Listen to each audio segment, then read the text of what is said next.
America. We'll talk about that as we go. With that, hopefully we'll have Patrick Young. I want to get into some basketball. Gator basketball, a little bit of a break.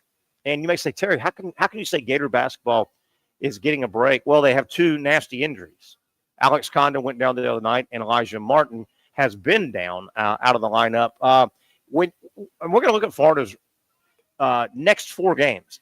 Boy, you never want injuries. But if you ever had a point in your SEC basketball schedule this year that you think, man, if we're going to have a couple guys rehabbing from injury, what a great period to have it. It's right now. Right now, we'll go over Florida's next four games. And the Gators, with or without Condon and Martin, no matter how much they play, Saturday, midweek, the following weekend, the following midweek, their next four games, no matter how much those guys play, if the Florida Gator basketball team truly thinks they deserve one of the number one seeds, they need to go win the next four games. They need to go win the next four games. They're in a really good position. Go win the next four games. We'll go over those games, and I'll give you a quick peek. None of those teams that Florida plays are ranked. That's hard to do. It's hard this year to play four consecutive SEC basketball games on the men's side and not knock heads with a ranked team. Florida's got a really good option or opportunity in front of them right now. If they go out and take care of the next four games starting Saturday, that's 2 weeks. You've got Saturday midweek, okay? The next 2 weeks, Florida should win the next four games. They're 21-3. They're already well in the top five. You've got 2 weeks to sit back. If you get your wins, if you're the Gators, get your wins and watch the rest of the upper echelon in the SEC play each other and knock each other off. Good spot. Even though Florida has two injuries, good spot. We'll dig into that. Speaking of this weekend, the first of several NCAA March Madness men's bracket preview. We'll have the men's bracket preview. This happens every year. It's kind of a look ahead to what the committee is thinking. They will come out this weekend. The committee will pre-rank, if you will, the top 16, what they think in order are the top 16. It has been a pretty good barometer over the years, and I'm really, really interested to see where Florida will be right now. The one fallacy I think, and shame on me for not knowing this 100%, I think the first show comes up this Saturday. And if it comes up I wish it came out Sunday. I think it comes out this Saturday. And with that, you won't have the results of Auburn and Alabama, which is the big game, or any other games. But it'll be fun. It will be fun to follow that. Let me clear my throat here. As again, I welcome you to a Thursday edition. We're live at Sliders Oyster Bar on the patio. You know it by now. The best seafood, the freshest seafood. They get it only from Safe Harbor Seafood right here, prepared the way you want it from the dock to your plate. It doesn't get much fresher than Safe Harbor Seafood, providing the seafood here at Sliders Oyster Bar in Neptune Beach. Zachary Rothrock, are you there? Zachary I am. Rothrock, producer extraordinaire. I don't know how much of a story. You sent me a link about the time I was reading it early this morning. The Pittsburgh Steelers supposedly have been on the phone calling people looking for a dance partner. Is that what they're doing? Looking for a quarterback? Steelers bad quarterback play this past year. Supposedly picked up the phone and dialed 904. Is that right? Catch me up. What do we got? Yeah, I mean, that is the rumor. I personally don't think there's any way this trade actually happens. I think the asking price is going to be too much. The Jaguars are going to ask for 3 or 4 first-round picks, something ridiculous like that. But yeah, the Steelers are one of those teams And why would you? yeah, yeah, exactly. He's your if you're the Jaguars, he's your biggest asset. He's the guy that sells the stadium out. Like, why would you let go of him for less than that? But yeah, the Steelers are one of those teams that, at least in their eyes, they're about one quarterback. They're a quarterback away from being a serious Super Bowl contender. Oh yeah, and I mean, it's kind of hard to argue they're not, as they've made the playoffs with Mason Rudolph at quarterback and then Russell Wilson. And Wilson's got the Achilles, right? Yeah, I think that the plan is to move on from Russell Wilson and either go with Justin Fields or potentially bring. They're obviously looking to bring in someone else. and I know, Zach, I know you can throw back at me when I say this. What about Sam Darnold? Or what? Well, Justin Fields isn't the answer, is he? I mean, that would be lightning in a bottle if he. Yeah, I mean, I'm if kind of as someone that follows the Steelers pretty closely, I kind of want to see them run it back with Fields next year just to see what happens. Like, give him. I mean, he went 4-2 in the first 6 games. It's not like he was. So terrible. give him a fair chance. Yeah, exactly. Yeah. Without Russell Wilson standing behind him, breathing out his neck, doing a Subway commercial, I think it'd be a lot better to see what he looks like if that were to happen. Well, if you do that, you get out of the phone call business that you did supposedly today. So you got to be committed. You got to make a commitment to Fields, like right? Justin Fields is almost like their plan B, and they're trying to find a plan A. And I think it might be Aaron Rodgers potentially. Oh my! He'll be a lot cheaper than Lawrence for sure. You can just sign him. He's just open market free agent right now. I don't think he's very sought after or coveted. I don't think he's going to be the one that takes you over the top to get a Super Bowl either. But it just kind of feels like that might be where they're headed. And that's a done deal, right? The Jets and Rodgers have basically shaken hands. And yeah, I don't know if it was today or probably yesterday, but yeah, they came out and said that they are not going to bring Rodgers back. Yeah. So to catch people up, Zach, the word is, and we don't have the full details, but the word is somebody from the Steelers front office might have made a phone call into the Jaguars front office and said, hey, we're in the market for a quarterback. Mm-hmm. You want to talk? Now, the report didn't say, and I would assume the Steelers probably made a bunch of calls like that, right? I mean, and I would think this time of year, quarterback deprived franchises probably call. Hey, what is it, about 50 cents to make a long distance call? I mean, why not, right? Yeah, it's definitely worth the price of admission to just to see what they have. Yeah, and then you look at a franchise like the Jaguars, and we know Trevor Lawrence just signed a big deal. I think they've got it's a cap friendly deal this year, but next year I think it's a pretty good hit for the Jaguars. But if you ever think you could find a franchise and a coaching staff that might do something wild with their existing quarterback, it would probably be a brand new coaching staff. Year one, not year 3. Year one, you've probably got a little leeway. If you were Liam Cohen and you said, you know what, I don't think we're going to be real good year one anyway. Gosh darn, I love this Cam Ward guy. I don't know. I don't know. Yeah, but see, to me though, if you're Liam Cohen, it's probably not the best way to look at it, but you got to kind of look at it like this: if you have Trevor Lawrence and he doesn't work out, you get a mulligan. You get to say, okay, well, he was broken before I got here. Yeah, and I think he's got a mulligan year one. I think he's got a mulligan year one. Now, well, if the Jaguars were to say, you know what, year one we're not going to be good, Liam Cohen may or may not love. You don't know. Some coaches don't love certain players. The Jaguars would still need a quarterback, and they don't think Mac Jones is a guy. You could see it would probably have to be a 3-team deal, right? Because the Steelers don't pick way up high, right? The Steelers don't pick. I think they're number 20, something like that. Yeah. Interesting, though. It's interesting. And certainly, I think this kind of phone call happens all the time. I don't know if it's because there's a new regime. Maybe things are a little bit looser down at the stadium today than they would have been, 2 years ago. And, new people are in. Oh, my God.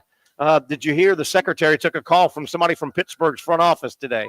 Yeah, I mean, here's kind of what I think it potentially was. I think it was just the Steelers putting it out there. They wanted to leak it out there that we are in the market for a quarterback and we are willing to pay for the biggest one. So if you're trying to move on from yours, just know that we've already reached out to Jacksonville. So maybe you can reach out to us, because when things leak, they usually leak for a reason. And maybe this leak from the Jacksonville side, I don't know, but I think you would probably anticipate that it would leak when you make the call. So I think that's kind of part of their calculated decision there. Yeah, you may be right. You never know where this came from. You assume it leaked from the Steelers making the call, but who knows? Yeah, and they're one of those franchises. They keep stuff like stuff just doesn't leak out from their facility without them wanting it to leak out. They're kind of like the Patriots in that sense. So I believe it's kind of them saying, "Hey, we're on the hey Buffalo, if you move off from Josh Allen, just offer us whatever. We'll give you whatever for it." I think it's one of those. You call, right? Hey, Kansas City, that Mahomes guy. I think he's at the end of his. Boy, he looks slow. Well, that Mahomes guy looked awful slow the other night, didn't he? Yeah, he looked awful. Don't you guys want to move on from him? Yeah, we'll take him. Interesting though, and we're in that time of season, right? I mean, this is going to be fun, and so what do we have now? Trying to tick off the timeline. Up next, I guess, is the combine. Is the most pressing event in the NFL offseason, right? The combine.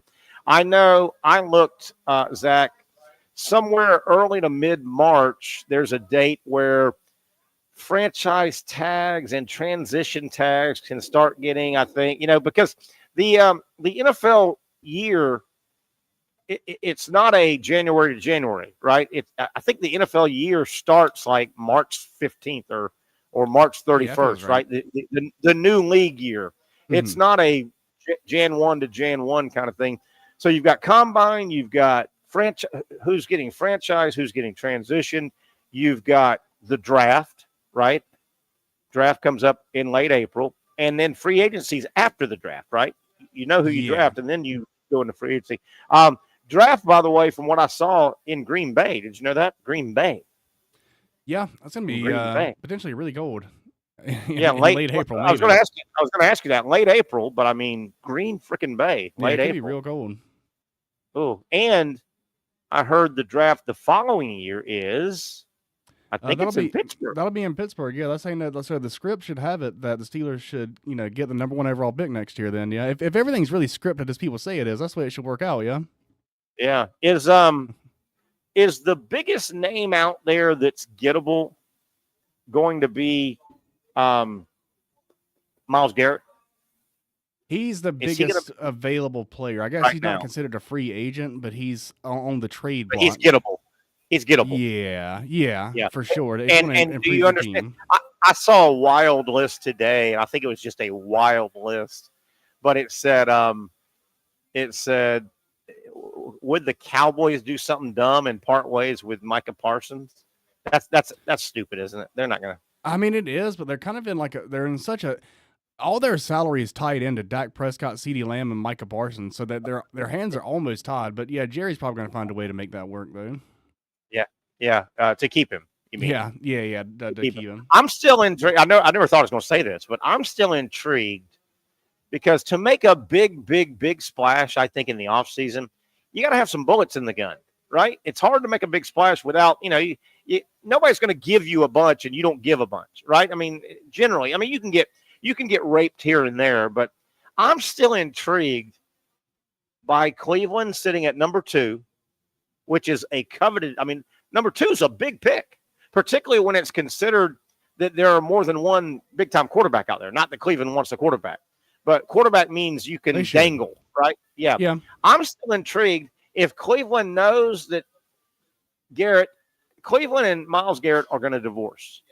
Mm-hmm. So they've got. I don't know if they can sign and trade him if he's still under contract. If they've come to a deal and said, "Hey, man, you've got to give a trade agreement, but we're going to take care of you." We'll right? It sounds like the Cleveland organization and Myles Garrett are working together. They know he's not going to be wearing the Cleveland Browns, but they're working together.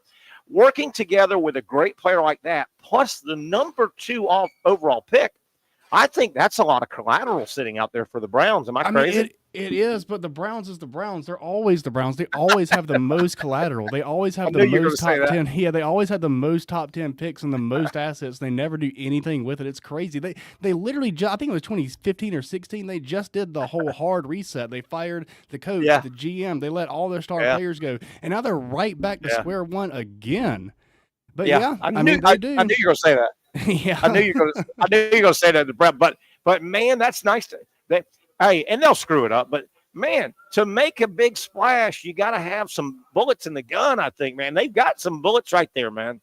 Oh, they can shoot nonstop with their bullets until the cows come home. Their bullets will never run out with all the assets they have. Except, they also have the least amount of salary cap room with the Deshaun Watson. Their signing of him, it's the worst thing that any franchise has ever done for themselves. It's hard to find worse. So, do you think the Steelers are a quality quarterback away? Are they that close? Or are they false bravado kind of thing about their franchise? If the Steelers had Josh Allen on their roster since 2017, they would have won 4 Super Bowls by now. Like, Really? that's not. Oh God, yeah. Come on, Yeah. man. If the Yeah. roster was exactly the same, oh yeah, 100%.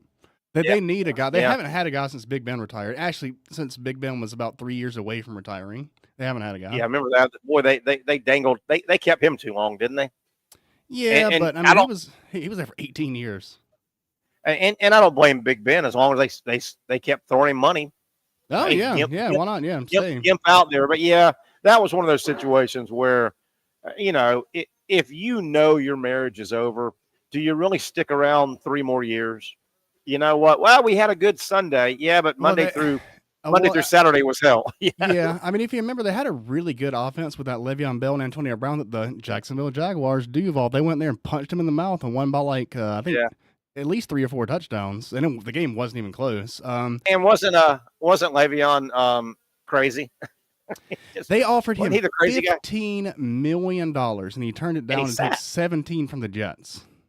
Yeah. Which that's about like a Browns he- signing Deshaun Watson from the player's perspective. Wasn't bad he the guy decision. that sat out 1 year? I'm gonna sit out. Yeah, Didn't he just yeah. kind of sit out 1 year? He's come out and said that he kind of regrets doing that at this point. Yeah. But yeah, I mean, And he didn't get paid, right? He just kind of sat out. no, but what he's got to understand, if he would have been the star running back for that team and they would have actually won something, he would have gotten just all the free rides for the rest of his life. But instead, he goes to the Jets for an extra $2 million, and well, that's that. Does Mike Tomlin have some gas in the tank still, or is he holding that franchise back in a weird way? No. It's hard to tell. I mean, he needs the offensive coordinator. Arthur Smith is not the guy. I'm not happy with this guy at all. He's not an offensive coach. He needs a quarterback and an offensive coordinator. If you get that guy a quarterback and an offensive coordinator, kind of like what Belichick had for all those years, I think he could be extremely successful. But he needs those things. Zachary Rothrock. I don't know if you're a NASCAR gearhead. I don't think you are. You're from the Low Country in South Carolina, which is NASCAR country. Feels like I should be, but I'm not. Do you recall? Are you old enough to recall when? And I bring this topic up because Sunday's the Daytona 500. I mean, Sunday is the Daytona 500.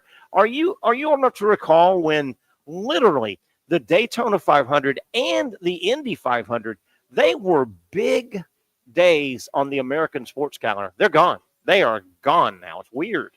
Do you remember those days at all? That's probably a little before my time. Yeah. I definitely remember when the Earnhardt accident happened that everyone was talking about that the next day. I was in like 4th grade when that happened, I think. Remember that when that happened as well. And NASCAR started. I'm not a NASCAR guy at all. I'm very perfunctory on the outside. But I remember, the 90s NASCAR kind of it never grew. It got so popular 50s, 60s, 70s, 80s, but it was a niche sport. It was a good old Southern boy sport. Yeah. And it was popular. It was popular, but guys running from the cops or something. Am I making that up? Yeah, moonshining, bootlegging and moonshine. That's kind of. But I mean, NASCAR, and it got real popular. Don't get me wrong. It was a money making 60s, 70s, 80s, 90s even, but it ceilinged out because how do I say it without offending people? But I mean, it was made up of good old Southern boys, right? And there is a passionate group, Talladega and Bristol and Daytona, but it just kind of wasn't friendly to if you weren't born with skull in your mouth and Daisy Duke cut off, right? So it peaked, and NASCAR really scuffled, and then they kind of went the other way and I'm just a far away guy looking. They actually then said, well, wait a minute. It's almost like NASCAR called in the 90s Hollywood casting, and they said, we can't have the Richard Pettys and the Buddy Bakers and the Bobby Allisons. We need these good-looking 28-year-old, tall, full head of hair, good-looking boys. So they almost kind of went against. But, man, the Daytona 500, I kind of feel like it's just kind of like a misstep they took was when they brought in Danica Patrick and they focused a lot of sure, attention on her, even though she a little finished bit, in dead last a lot. And I get little that bit, it was cool that she was a female driver and little it was bit. good, and I do want to celebrate that. That is really cool that she did Yeah, that. But the fact that she, yeah, when we yeah, caitlin Clark, she's the best. Like she's dominant. yeah. She deserves all that. But it felt like Danica And Patrick, they nobody, just predetermined they were nobody going to do in it. the Caitlin Clark game, you don't feel like the game is skewed to help her. She's going out Mm-hmm. scoring 30 points in the game. Danica Patrick was skewed. But where I was going with this, and we're Mm-hmm. real long, I want to stay with this though. Same with the Indy 500. The Indy 500 was in May on Memorial Day weekend. And I mean, that thing would be run in prime time. And it was I think what killed American auto racing was when those two events were huge, there were very few choices. Very, very few choices. Way back in 1986, on Sunday of the Daytona 500, Zach, nobody had an iPhone that they were spending hours with their face in an iPhone. Nobody had an iPad. Nobody had a television that had music at your fingertips. It had movies at your fingertip. It had 8 million Netflix, right? Those weren't around. So now those things weren't around. Your desktop wasn't around that you could just go live for 9 hours on, right? Those things weren't around in my example of 1986, but you still had a bunch of hours to fill and you wanted to be entertained. So guess what you did? You turned on the TV.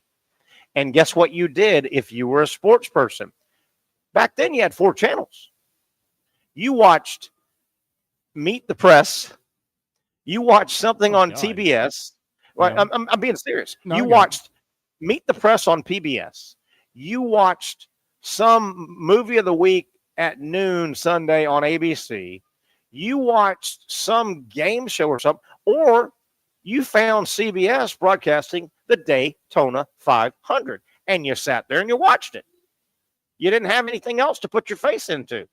I think technology, and auto racing. How do you spruce it up unless you have it? I mean, you go round I kind of think it's and just round and round and round and round for. It's tough on auto racing, but you don't have a lot to spruce it up. They need to put guns on the cars and make them do loop to loops, and I'd watch. Dude, that would be great, wouldn't it?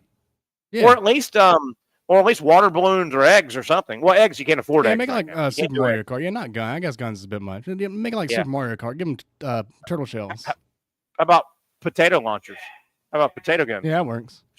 But you can't do eggs. Because everything you're describing, you can apply those smartphone rules to the NFL, to the NBA, to MLB, but what they embrace the social media. Like NBA is more popular on social media than it is on TV. Absolutely. And so and I wonder, and this morning when I was putting this topic out, I just don't think you can doll up 250 left turn laps over a 2.5 mile, right? 200 laps at 2.5. I don't know how much you can doll that up unless, and the only thing I can think that might, how can American racing get their share? Is there a way to gamble it up? I mean, do they gamble enough with it's a hard sport to bet on. Kind of like golf is I mean, kind of a hard sport to bet on. Yeah, do you do okay? Who's going to be in first? Who's going to lead this lap? I don't know. I don't know if you can doll up racing very much. Yeah, there's all sorts of things you can do like that. Yeah, like who's going to have the fastest pit stop, stuff like that. I guess. But I think it's just not. All they do is turn left. I mean, I think if you were a guy that really understands cars and you understand the wear and tear and how they got to manage their pit crew and this and that, I get it. I'm sure it's really deep and intricate, but I just personally don't care, man. I want to see. I'll tell you one thing. Gritty. I don't know how this happened, why this happened, but Zach, this was probably 3 months ago in my life. I don't know why or how, but I'm sitting around my house and it's a Sunday morning, which means it was Sunday NFL morning. And I had probably just watched a billion hours of college football. I can remember one morning a couple months ago, I was up, and we're talking 8, 9 o'clock. NFL hadn't even thought about kicking off. I get up early, And I don't know why. I was flipping channels. I'd already watched all the SEC now from the football before. I'd seen it. It was 9:30.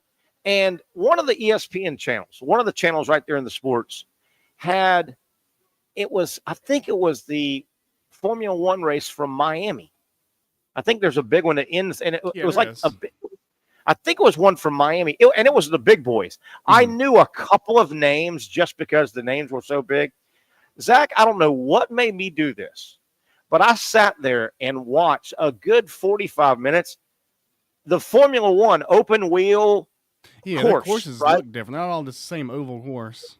Yes, it's a course. Mm-hmm. And they also had some deal where I don't know what it was. I'm an ignorant person when I come to this racing talk, but these cars have certain amount of battery power to give their turbo boost. And if you use it too long, when you pit, you got to get it right. Mm-hmm. So there was all kinds of strategy in this damn thing. Oh, and it is like a video game.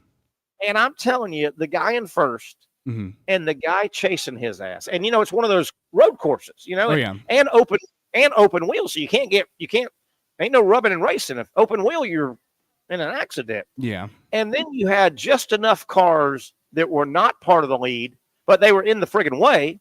You had to drive, man, and it was intriguing. I'm telling you. This is like a far superior sport. I could probably get that better. There were like in this course, and the course probably like 2.5 miles per lap, all winding. There were probably, and I watched it for about 45 minutes, so I started figuring it out. Zach, there were probably 3 just long-ass straightaways. Now, when I say long, that these guys could gun it, and they'd get up to 220 miles an hour. Now, they could only do that for 20 seconds, but that was your straightaway to pass, or did you have the nuts to pass on curves? Dude, it was in that Formula One stuff was intriguing when I watched it. I'm telling you. Yeah, it feels like NASCAR pales in comparison. That's probably one of the bigger reasons for the fall of NASCAR too. Is people just have people that would be fans of NASCAR are fans of that instead, and just don't necessarily do both. Yeah, I mean those guys were driving. That reminded me when you woke up hungry and man, you were going to get to McDonald's and get you an Egg McMuffin, and there goes Zach Rothrock, and it was busy that day, but you weren't going to be stopped, Zach. Got to get there before 10:30. You weren't going to be stopped. Yeah, it was man, it was something. But man. The death of American racing, man, I'm telling you, Memorial Day weekend, which is always, in May, right? Mm-hmm. And that kind of, May, that kind of kicked off summer for a lot of people.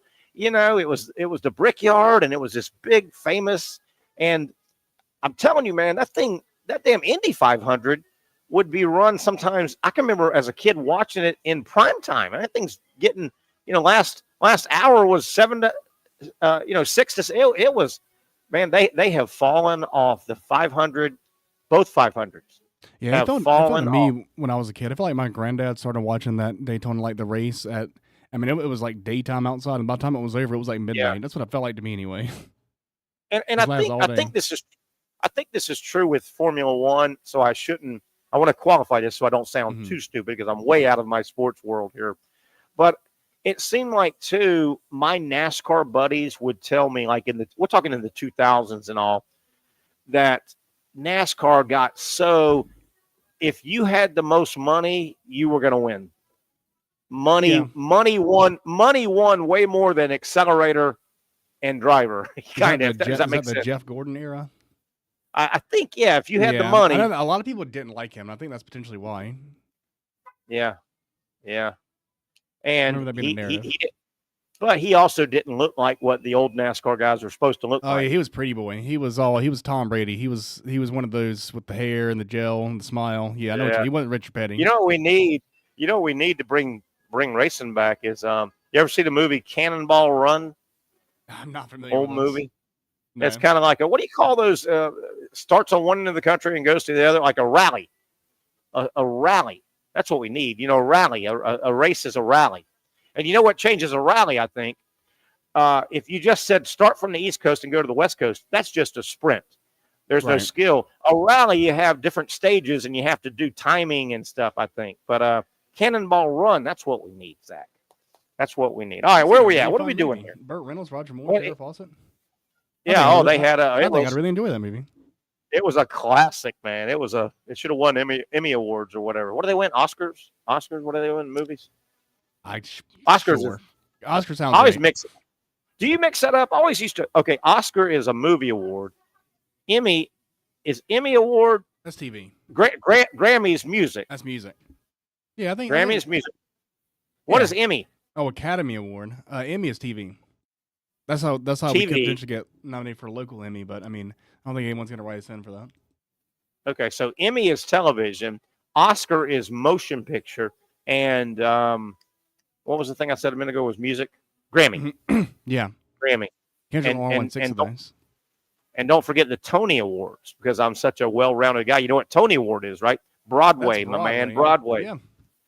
I got couth, okay? Like my mom used to say, Terry, act like you got some couth. Well, Mom, I don't really know what couth is. Do I have it? Do I want it?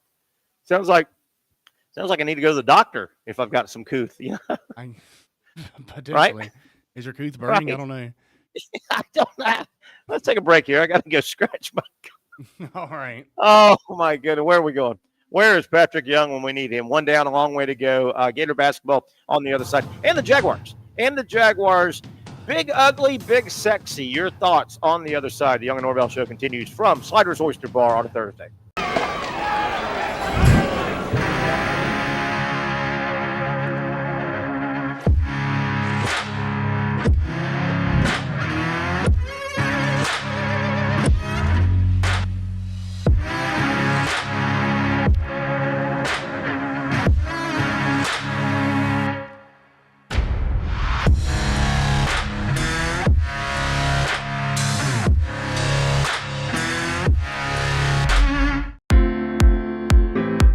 At Southeast Orthopedic Specialists, we know pain and injuries can stop you from doing what you love. This is why our board-certified orthopedic specialists offer the latest in both non-surgical and surgical treatment options and create a treatment plan tailored to your unique lifestyle and goals. So, whether it is a sports injury or that nagging pain that's keeping you from doing what you love, our team has the right treatment for you. For more information or to schedule an appointment online, visit our website. Finally, a family atmosphere, kid-friendly restaurant with a real sports bar feel. Bricks Jack's Beach features all of that and a large, climate-controlled covered patio with misting fans and heaters for all seasons. Mix in an extremely diverse menu that features the most quality and affordable steak at the beach, and there's no reason not to enjoy your next lunch, dinner, happy hour, or big sporting event at Bricks Jack's Beach, 300 2nd Street North in Jacksonville Beach. See you at Bricks Jack's Beach. You really got to hand it to him. Hold on. The previous play is under further review. I'm not sure what he could review, but okay.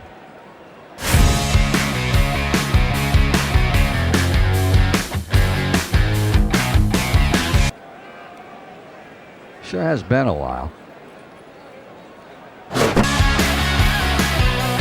Dine in at Hurricane Grill and Wings for the football season.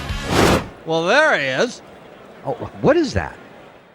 The Action Sports Jacks 24/7 network is streaming. I'm Stuart Weber, and I'm here to teach you a nice three-step process on how you can watch all your favorite programming from the Brent and Austin Show every weekday 10 a.m. to 1 p.m. or the Cup Date with me. It's fantastic. We talk NASCAR. It's a great time. Wednesdays at 1 o'clock. All right, first step, easy. Download the Action News Jacks app. You probably already have it downloaded on your phone, so you might already have that one taken care of. Step 2, see that stack of pancakes up there? You click that stack of pancakes, and it's gonna bring down step number 3, which is a full screen of all the different streams that you can click on, including the Action Sports Jacks 24/7 stream. You click that, the video's rocking and rolling on your mobile device, you're watching all the shows you want to, and you're having a good time. You can also do it on your smart TV with the Action News Jacks Now app. I do it on my Samsung TV at home. It's a great way to watch it on a nice, large screen for all the content. That's the Action Sports Jacks 24/7 network. Hope you can find it.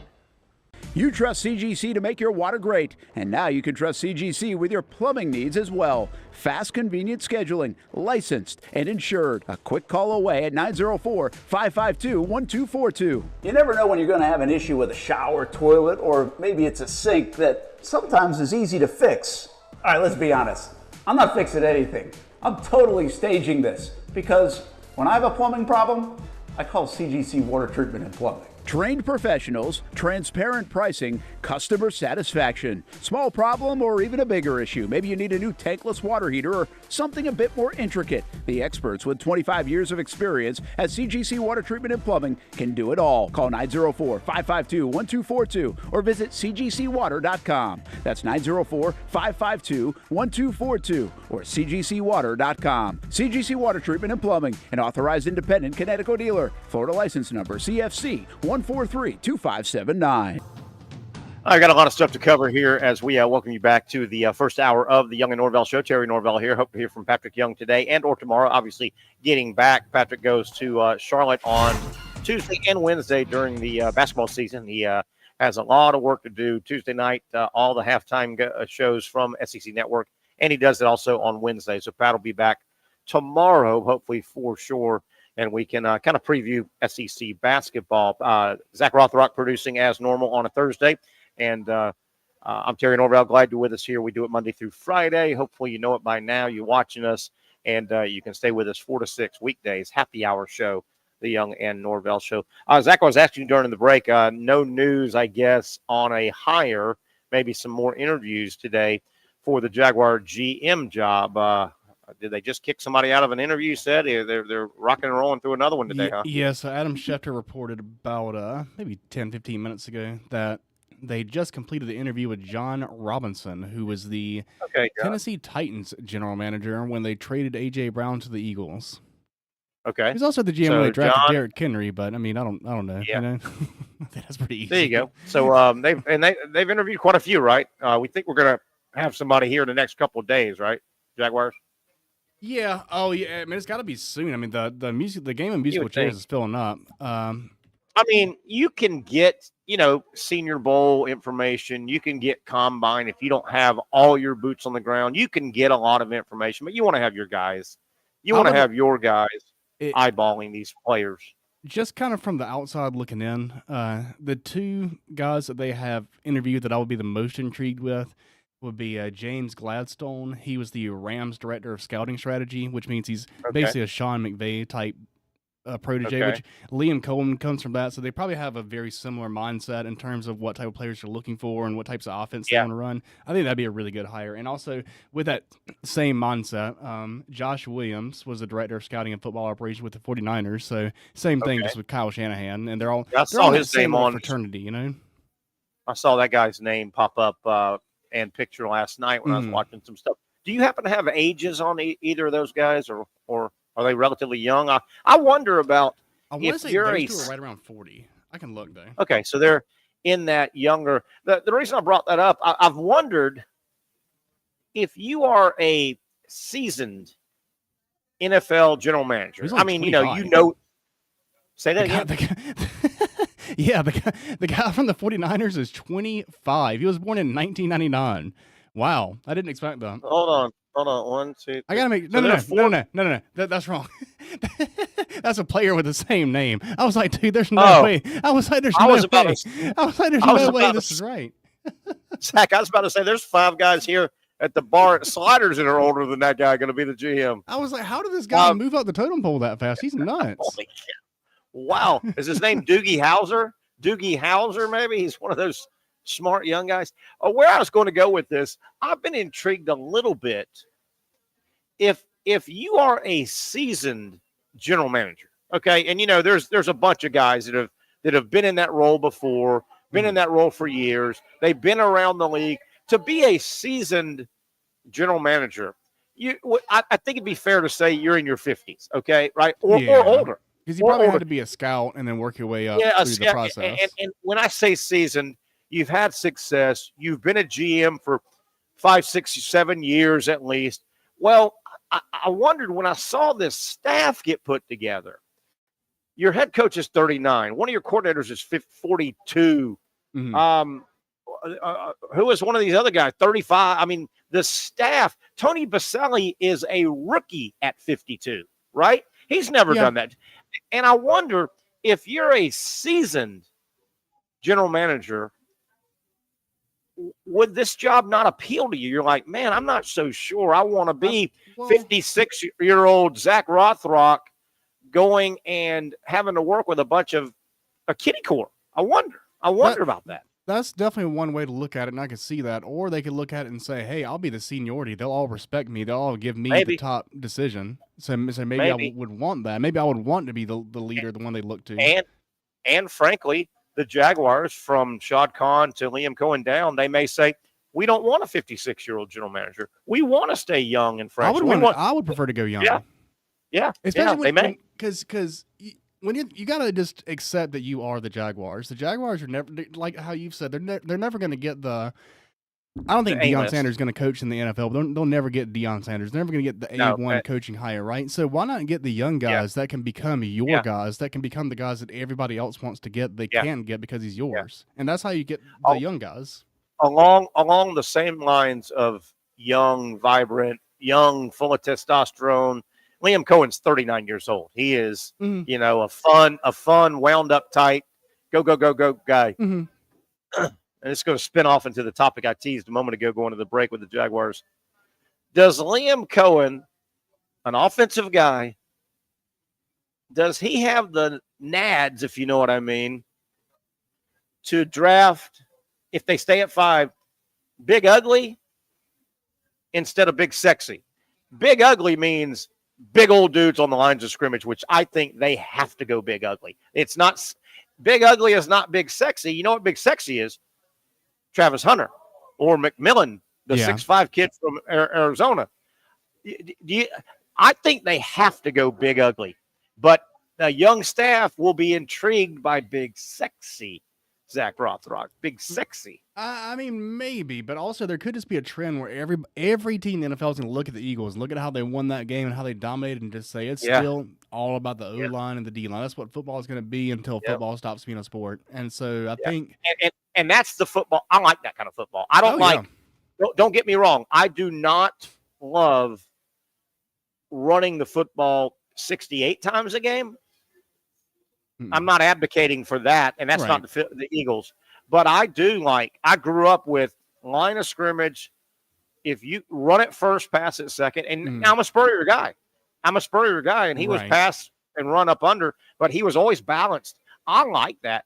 Isn't it ironic how, I don't know if this is a total trend, but man, the way Barkley and the Eagles won the Super Bowl, your boy Derrick Henry thinks, I got 2 more years.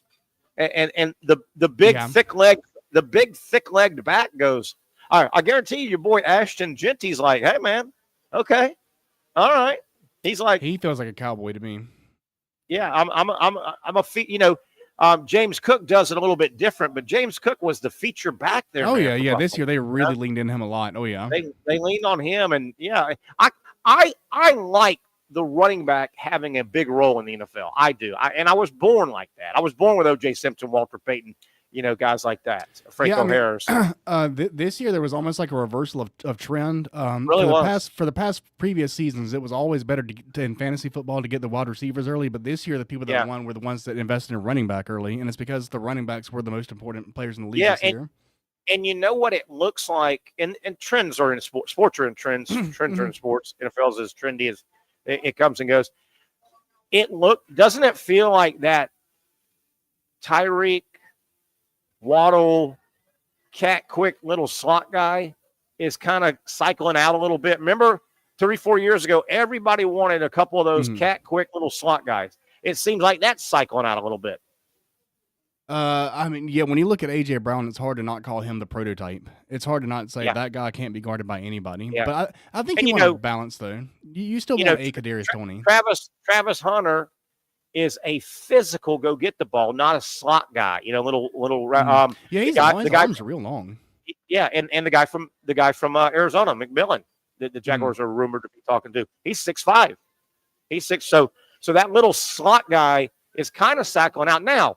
Was Saquon Barkley a one-off? I mean, are there a lot of 6'1", tree trunk thighs, There's not a lot of guys like him.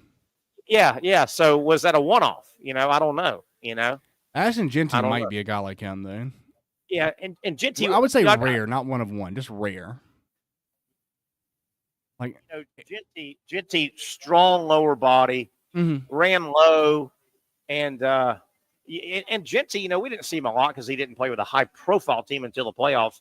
But man, it felt like Genty. Every time he got the ball, I thought he was going to bust one.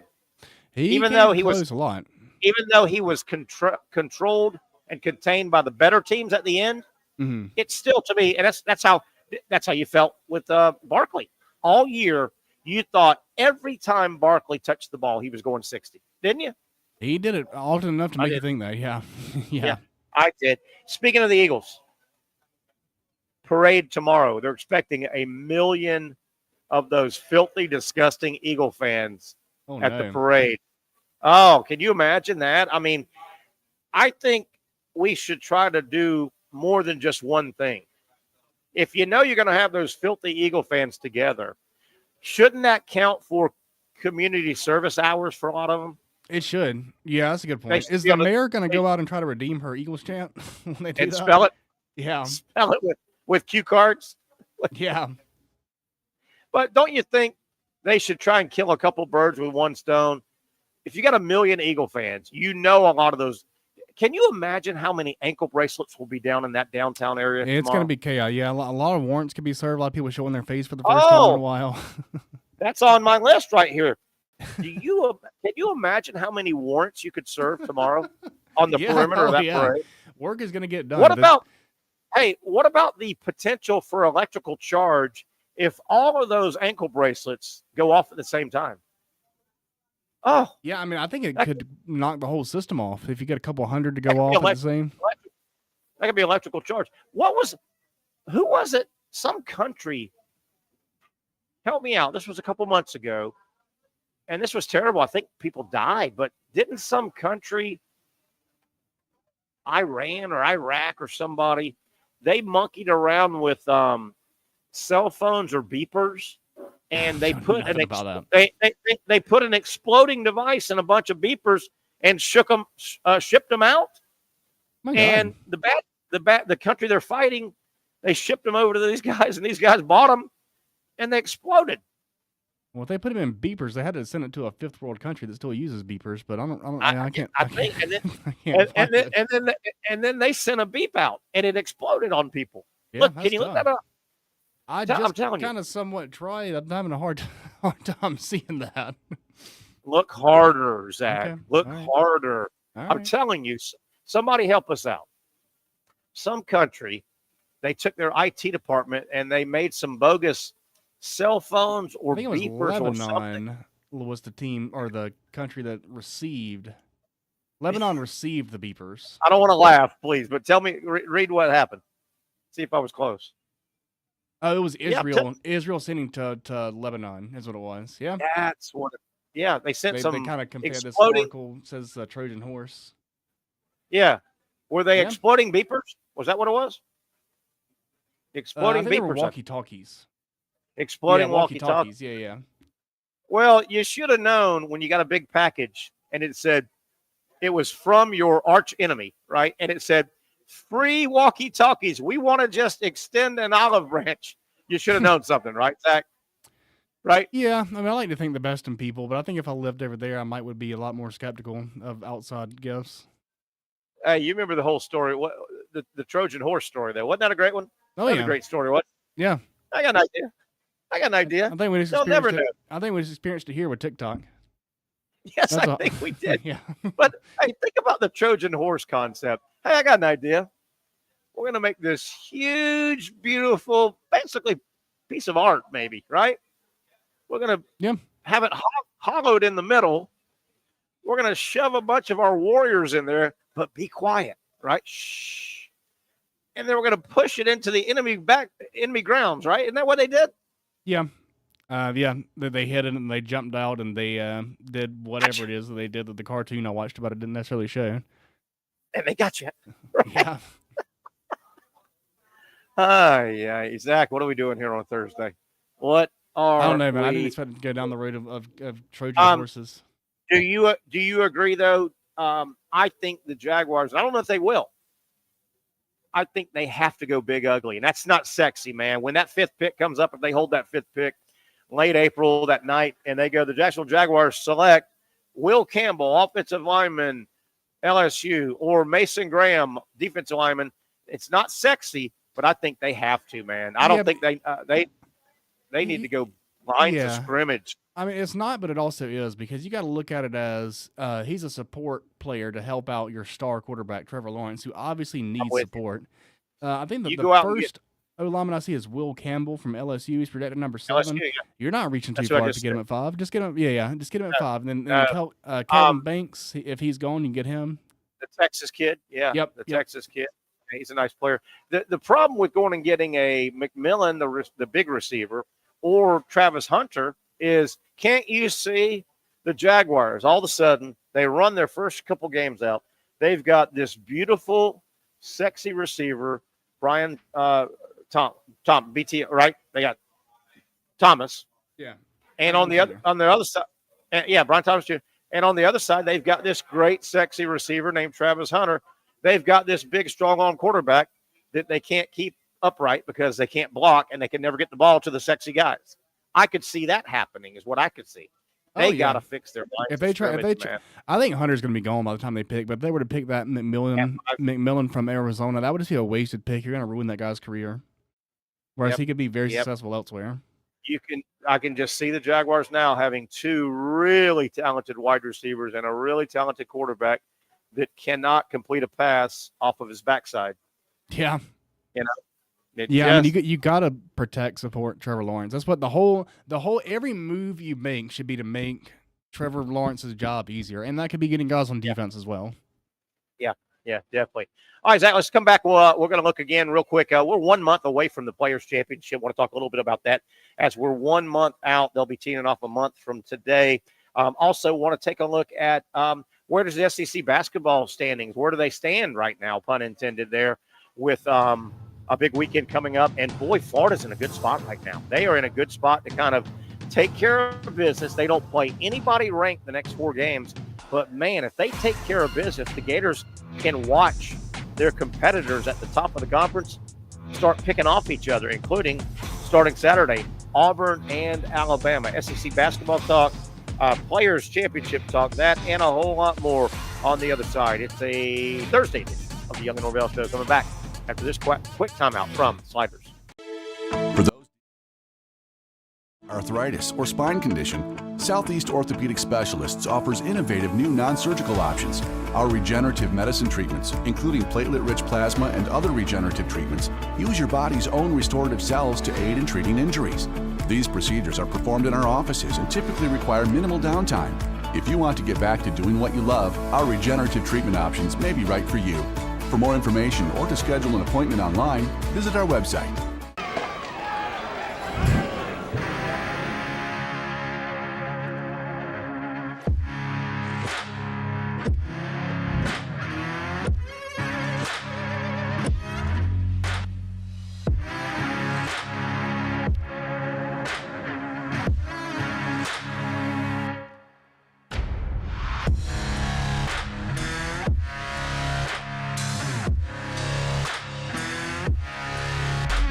Finally, a family atmosphere, kid-friendly restaurant with a real sports bar feel. Bricks Jack's Beach features all of that and a large, climate-controlled covered patio with misting fans and heaters for all seasons. Mix in an extremely diverse menu that features the most quality and affordable steak at the beach, and there's no reason not to enjoy your next lunch, dinner, happy hour, or big sporting event at Bricks Jack's Beach, 300 2nd Street North in Jacksonville Beach. See you at Bricks Jack's Beach.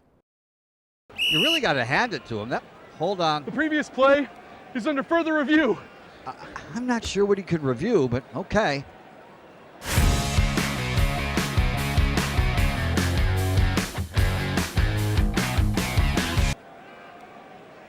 Sure has been a while. Dine in at Hurricane Grill and Wings for the football season. Well, there he is. Oh, what is that? Hey everyone, Olivia Tasley here from Action Sports Jacks to tell you all the different ways you can watch our new 24/7 network. 3 easy steps. You don't even need a pen and paper to write it down. Step number 1, download the app. Search Action News Jacks in your app store either on your phone or your smart TV. Then, once you're on the app, click on that little drop-down menu in the upper left-hand corner with the 3 little lines. That'll show you these options, and boom, right here, click Action Sports Jacks 24/7, and you will be brought to our continuous stream channel. That app can be accessed through all these different platforms, whether you have Roku, Fire TV, Smart TV, Apple TV, or Google TV. You can find our app. Now, if you don't have access to the app, don't worry, we still got you covered. We're across all social media platforms from Facebook, Instagram, X, YouTube, Twitch. We have a podcast channel. Plus, check out our short reels on our TikTok. Action Sports Jacks 24/7. It's on all the time and everywhere. It's a new logo, new branding. With Bold City Heating and Air, it's an old school approach. One of the few locally owned and operated air conditioning businesses left in Jacksonville. It's hot, Florida in the summer. You can't do much to avoid it, but you can keep cool with Bold City Heating and Air. It's every customer counts kind of service, from when these trucks have pulled up to my home over the last couple of years and when they pull into your driveway as well. From communication to pricing to the actual service, everyone at Bold City Heating and Air cares about you. You know who's coming to your house. You know they will be well trained, and they will respect your home. Air conditioning convenience at boldcityac.com. Stay cool while it gets hot. Bold City Heating and Air can help. Don't get caught sweating all summer. boldcityac.com, and they have financing to help. New systems starting at $110 a month and $50 off any repairs. Stay safe, stay comfortable with Bold City Heating and Air at boldcityac.com. Homegrown in your hometown. All right, we teased a moment ago, the Players' Championship is 1 month away. They start a month from today out at the stadium course. One of the great events here on our First Coast as we welcome back to Norvelle live at Sliders Oyster Bar, our Thursday home, serving up the best seafood, the freshest seafood you will find anywhere right here in Neptune Beach. Safe Harbor seafood is all over the menu.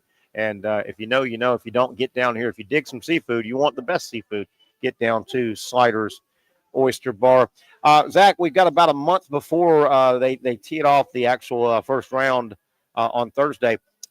Is 1 month.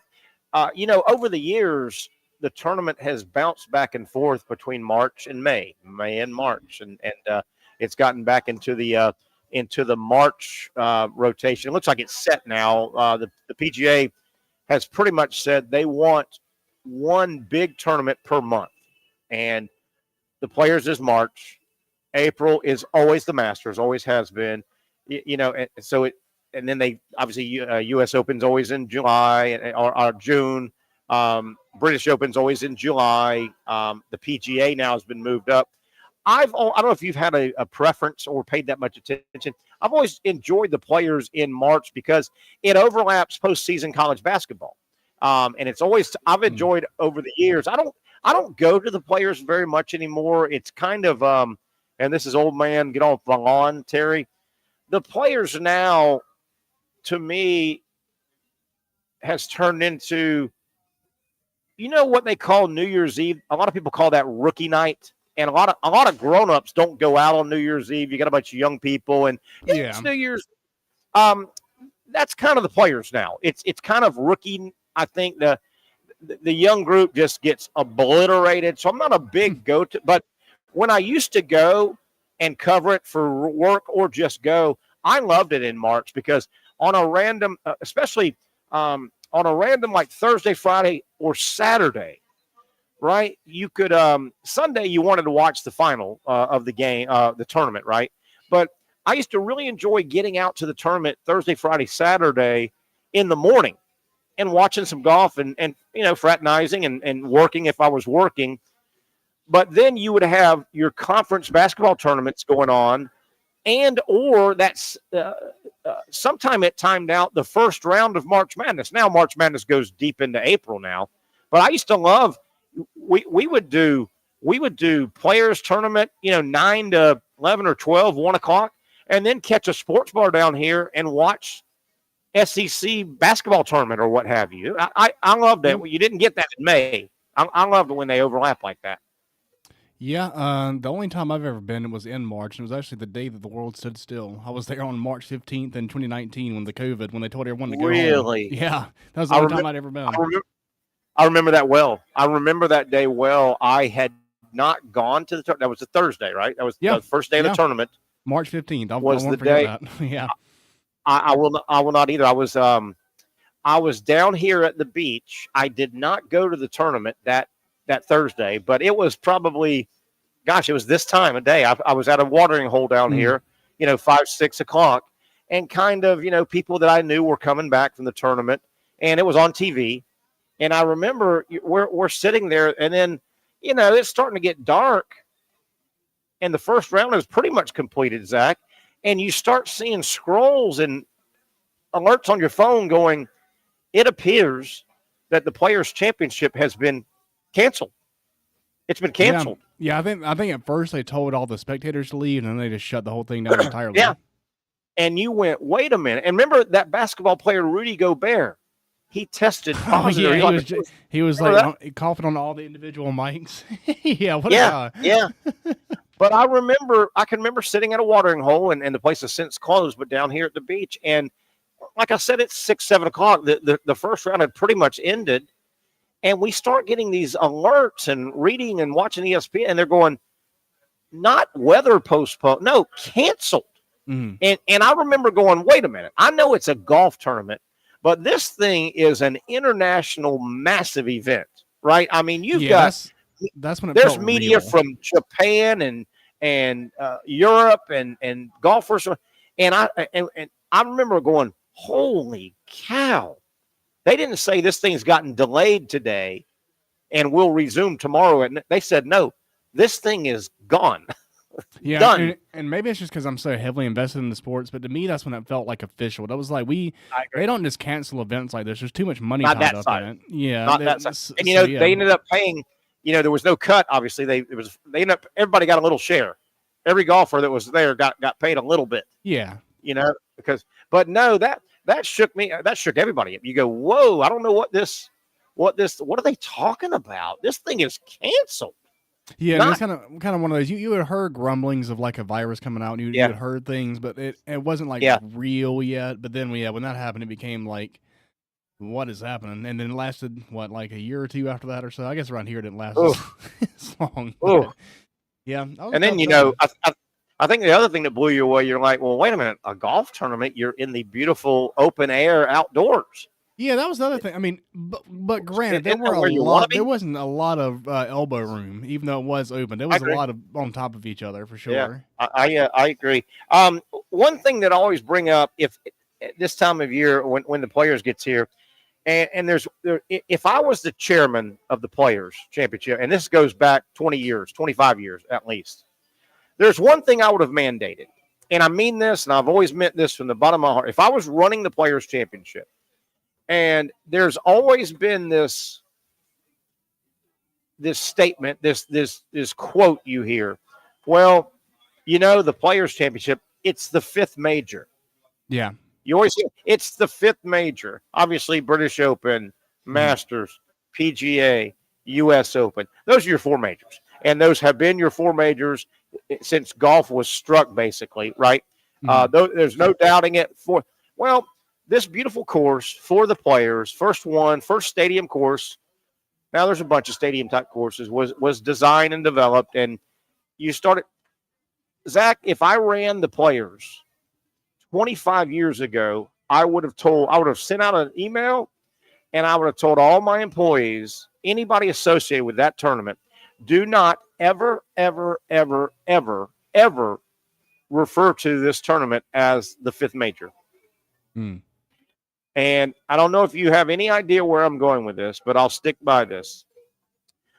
I think that actually hurt the prestige for a long time, then helped it because, Zach, and you've heard me use this analogy before, and I'll use it again. If you are the prettiest girl in the room, you don't walk in the front door and go, hey, everybody, I'm the prettiest girl in the room.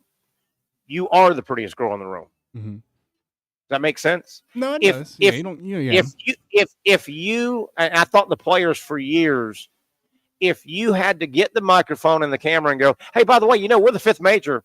Well, I think that's counterproductive. Are they in like a calendar year? Are they the first big tournament? Yes, and that's why they went back to. That's why they moved it back to March. Yeah, so you think they should lean into being the first? The theory is the players is the first big one in March. Mm-hmm. April's the Masters. May is now the PGA got moved up. June is the U.S. Open, and July is the British. But I always used to think if you have to tell what if they call themselves the first major, like the first of the calendar year?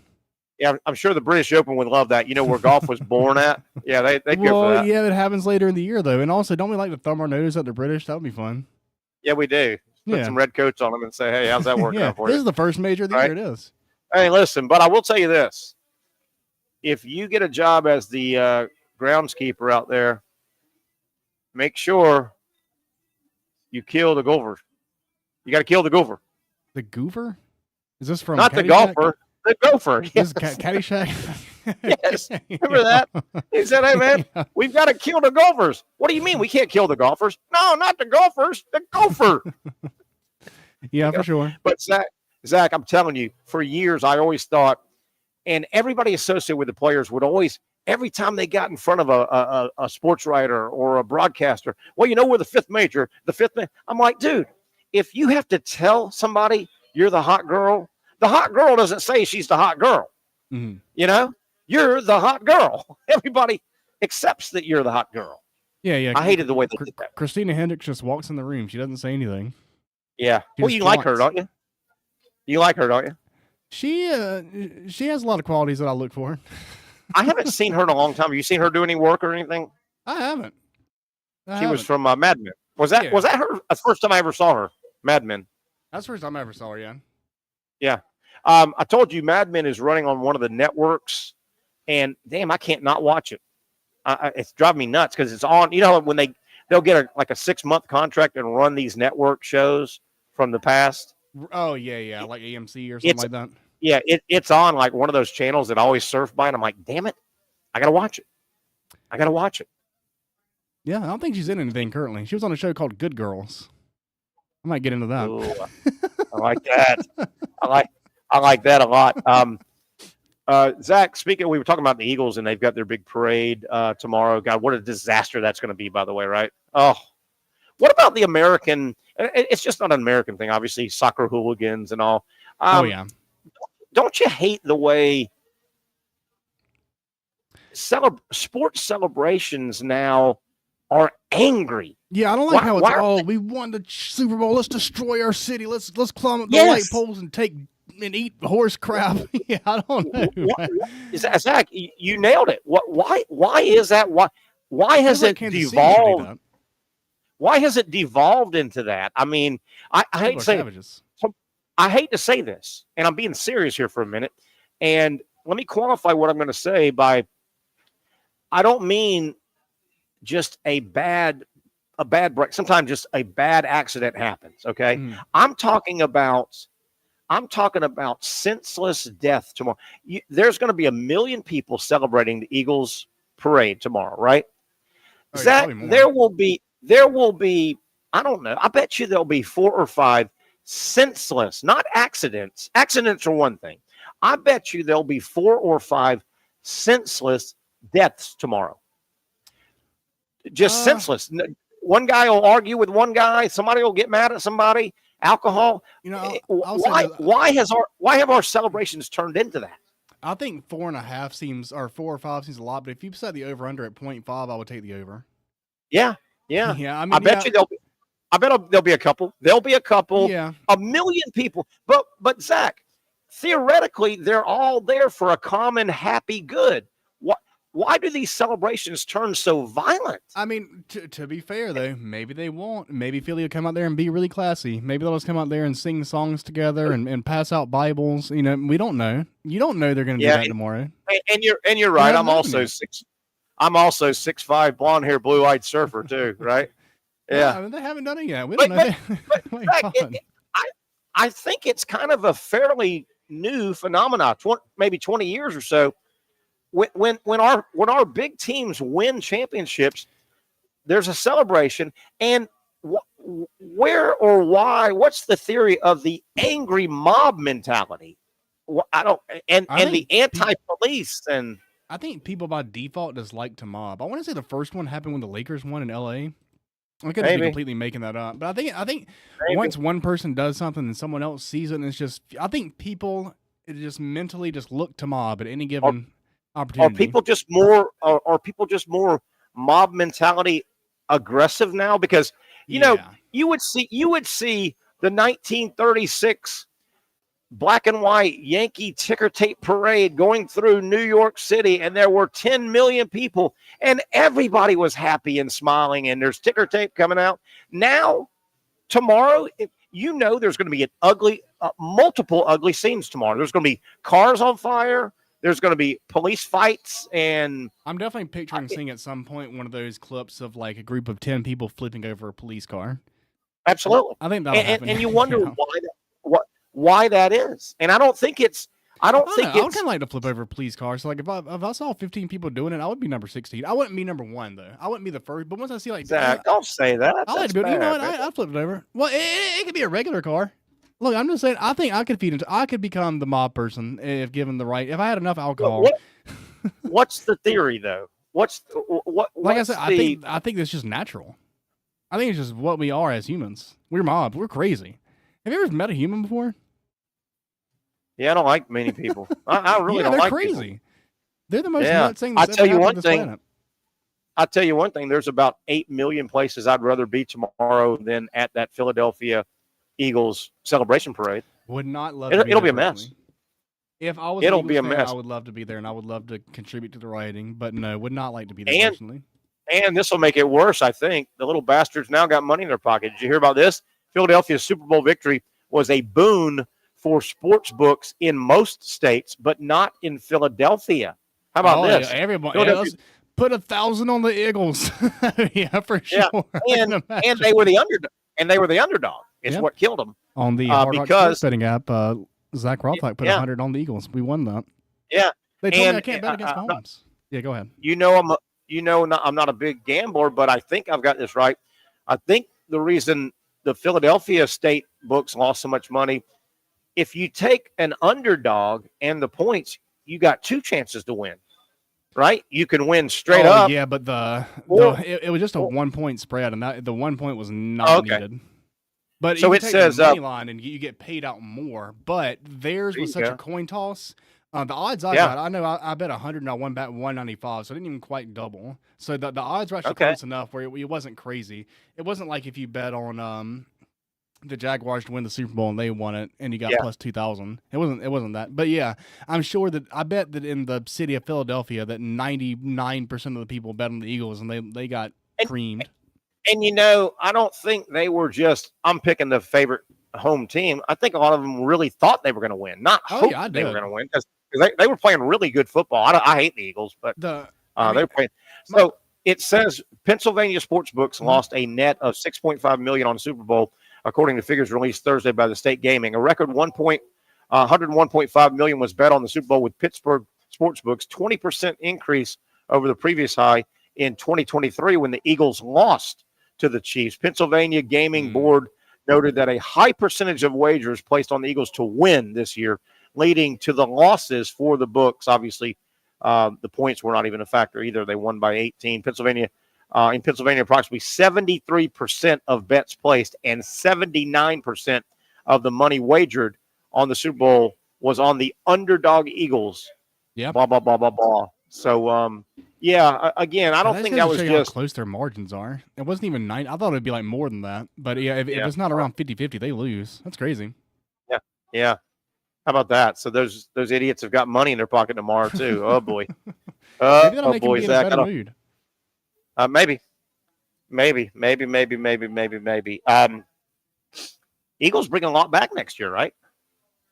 Yeah, I don't see why they're not the favorite to win. The Chiefs are the favorite by most betting markets. But I saw that. I don't think the O-line's going anywhere. I don't think the D-line's going anywhere. I don't think Hurts is going anywhere. I don't see why not. Yeah. was this the first year in a while that Barkley made the whole year, basically? Hadn't he been an injury-prone guy? He had definitely had, yeah, for sure. But I mean, it's difficult running behind the Giants O line to not get hurt when you're getting the ball 20 times a game. So it's definitely not fair to say that he was injury prone. But I don't he know was if healthy all year. I don't know if you were on. I guess it was Monday when we first got on and broke down the Super Bowl. I'm going to throw this out. I was really impressed by the Eagles coaching staff. And let me explain. When you watch the game unfold Sunday, it was pretty obvious that the Chiefs said, we're game planning to slow down Barkley. Yeah. He didn't have a huge game. He didn't acquire a bunch of yards. He never snapped off a 60-yarder. They did a good job. And that was their game plan, you could tell. But the impressive part to me was the Eagles coaching staff, their offensive staff, obviously. I think they greatly anticipated that, and they said, listen, even though they're going to game plan to take Saquon out of the game, he still got 25 carries. And I think that was key because nowhere in that game could the Chiefs go, okay, we've slowed Barkley so much, they've abandoned him, so we're going to drop in coverage. They never totally abandoned him. Yeah. Yes, and I'm glad you used that word. Barkley's the guy this year. Every time he touches the ball, you think he's going 60. So I even thought it would have been easy for the Eagles after about 12 or 13 carries to go, hey, man, they're taking the run away. We're going to pass it 65 times. They would have lost that game. They kept handing him the ball to make Kansas City stay base, I think. And then the Browns and the Devonta Smiths and the Goddards, I think I was really impressed that the Eagles, even though they didn't churn out yardage, they kept handing the ball off to keep Kansas City from dropping, into deep coverage. Yeah, really impressed with that. And then that one play. So, I mean, this is how you let 28-3 happen, is you just don't get any first downs. And so what the Eagles could have done is just kept giving the ball to Barkley and just kept running up the middle, and they could have just had to turn the ball back over. What they did instead was they bombed Devontae Smith up by 34 points already. And then at that point, that's when pretty much everybody just took a deep breath and said. But they kept handing it off, so Kansas City couldn't say, to hell with they've given up on the run. We're going to put 9 guys in the pass. Right. Yeah. Right. Yeah. Yeah. I heard Patrick Young screaming at me. Lined up. Oh, Patrick, what's going on, buddy? What's up? There you are. We see you. We kind of see you. What's up? There you go. Let me get that going. Hey, buddy, what's going on?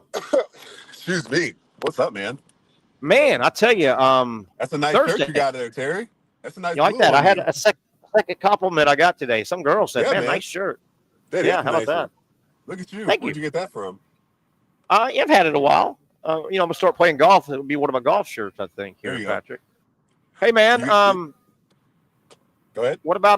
What about Tuesday, Wednesday, man? SEC basketball.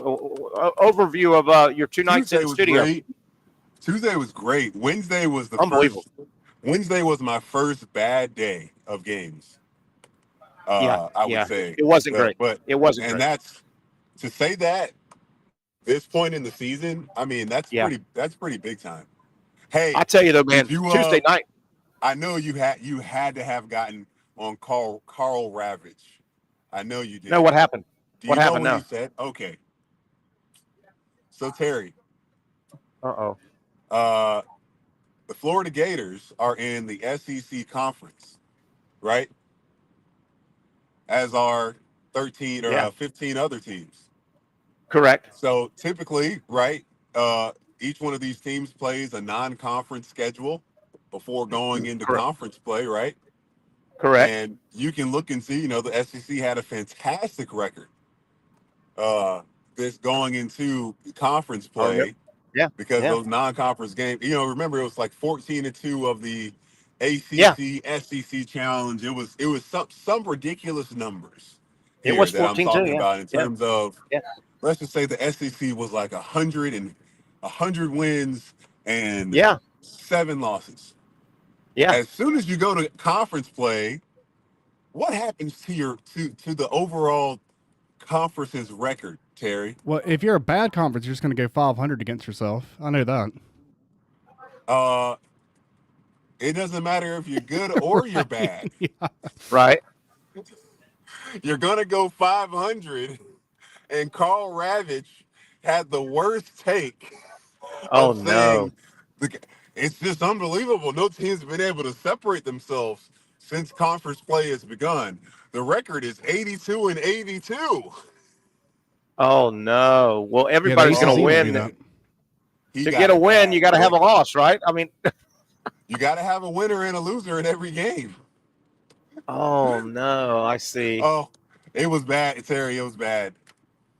I see. Hey, I saw something on the Facebook today, kind of along those lines. Somebody posted a big jug, one of those big water jugs, like you have a big water jug. Yeah. Somebody posted on the Facebook, and it was filled up with pennies all the way to the brim, filled up.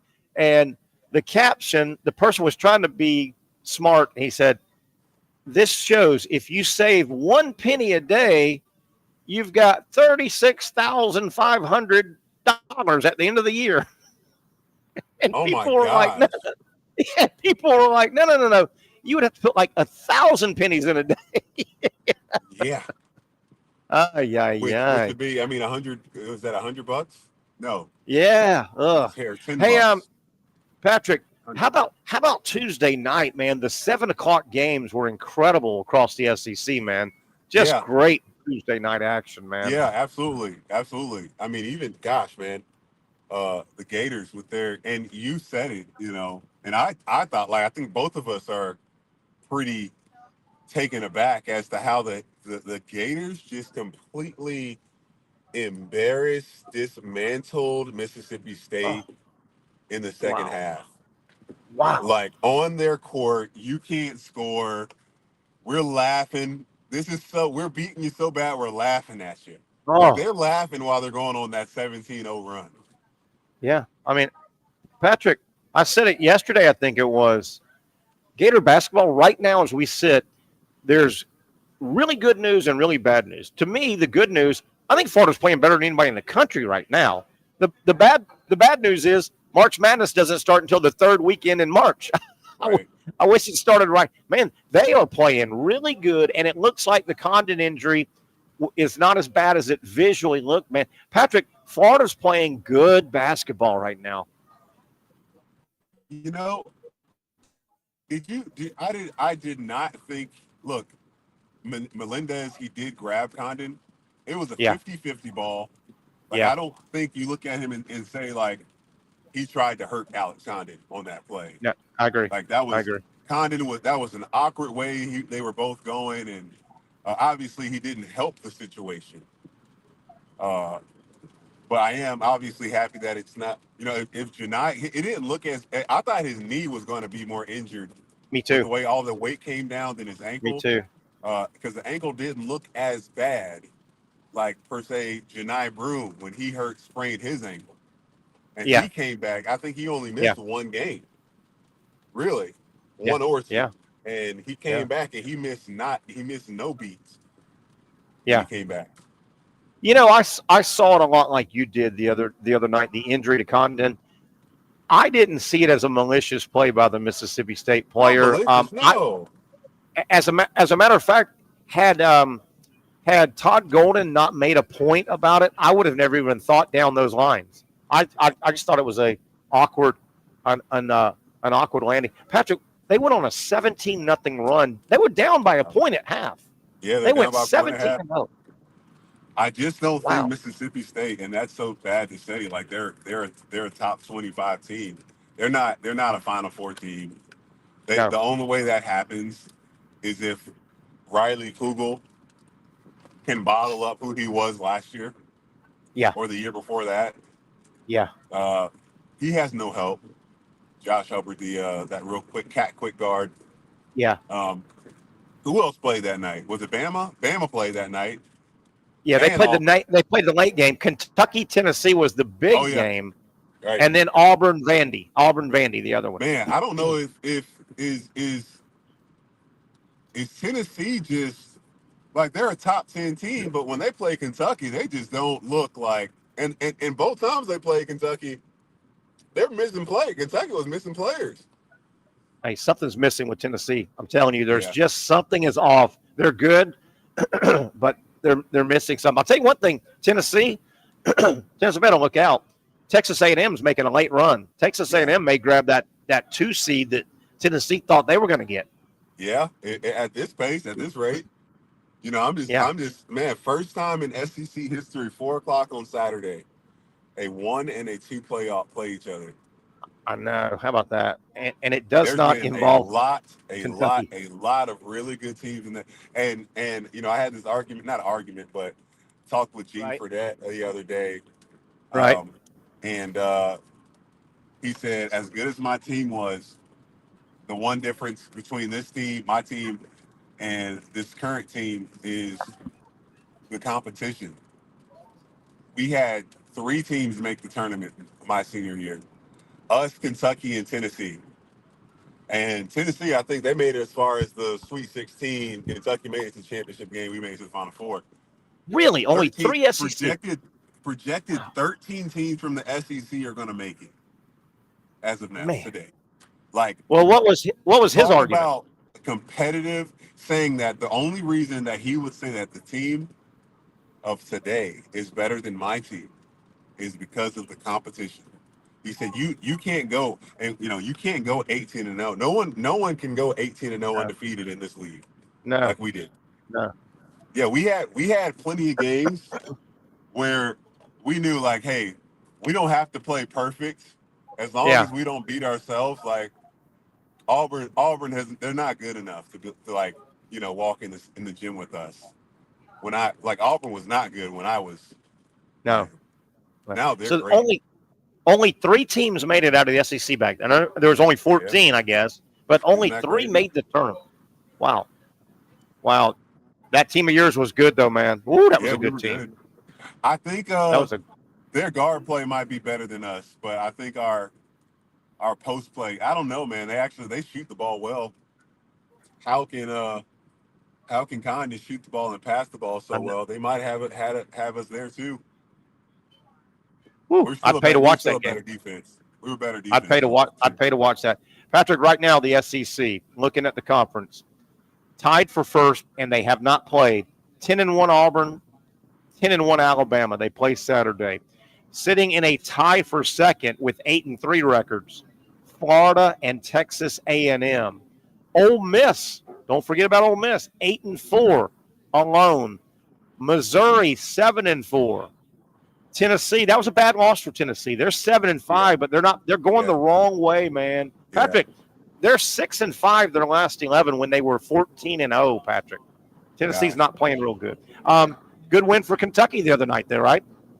Great win, man. I didn't know that kid, all their kids are transfers, but the one Brea that knocked down 9 threes against the Gators earlier this year or whatever it was, I didn't know he could shoot it off the dribble as good as he was a catch and shoot guy. He hit 2 really big threes, ISO at the top of the key against Tennessee.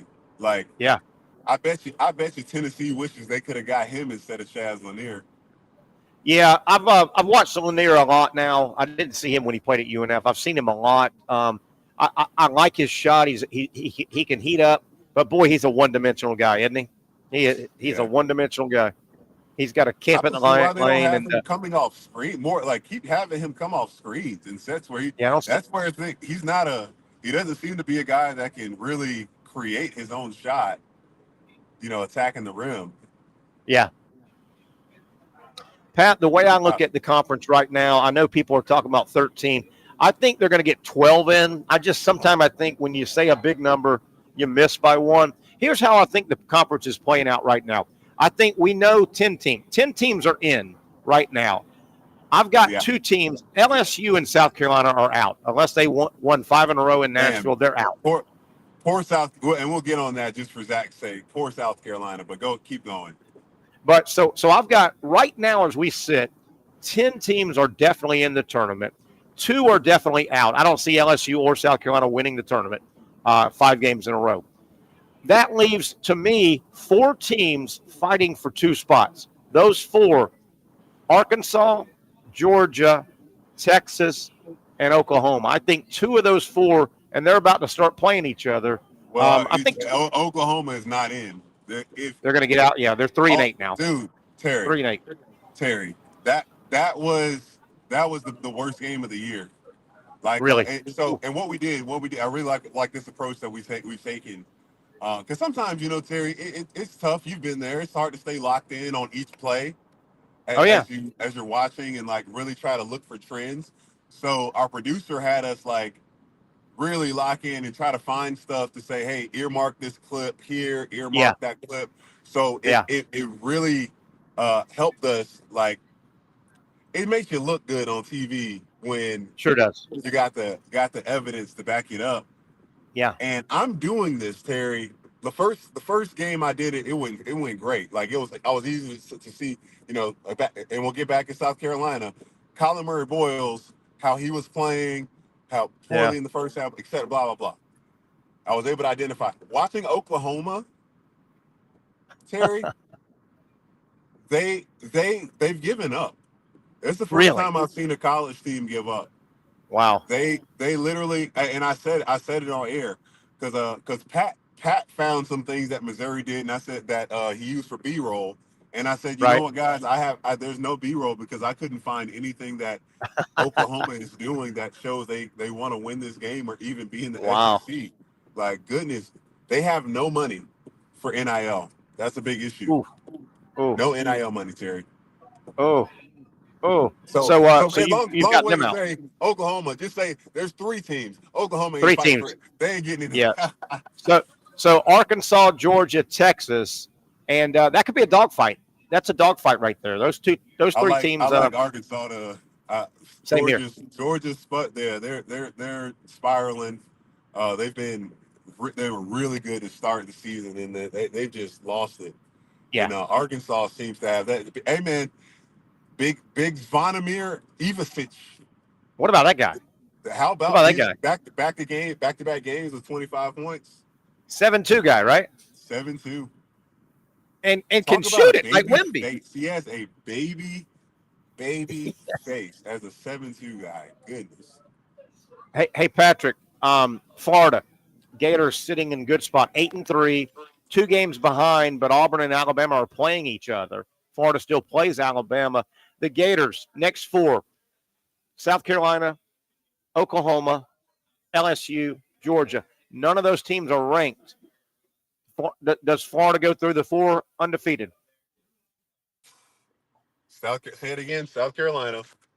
South Carolina at home, Oklahoma at home, LSU on the road, Georgia on the road. If Florida wants a number 1 seed, they need to go undefeated. They need to go 4-0. They need to go 4-0. Yeah. Without a doubt. Yeah. I don't have any concern. Man, again, I guess now is the time, man. South Carolina, what a tough year in terms of the theme is they cannot take care of the ball in the last 3 minutes of games, Terry. I've watched them. The thing you see, it's turnover. And last night it was Colin Murray Boyles. He had 2 back-to-back. Like, he's good. And I want you to chime in here on this, Zach. I think he's good. I just think he stays way too far away from the basket because he's not a 3-point shooter. Even though he's made 6 this year, but like he gets in mismatches with guys that are smaller than him at the 3-point line instead of like on the block or the mid post.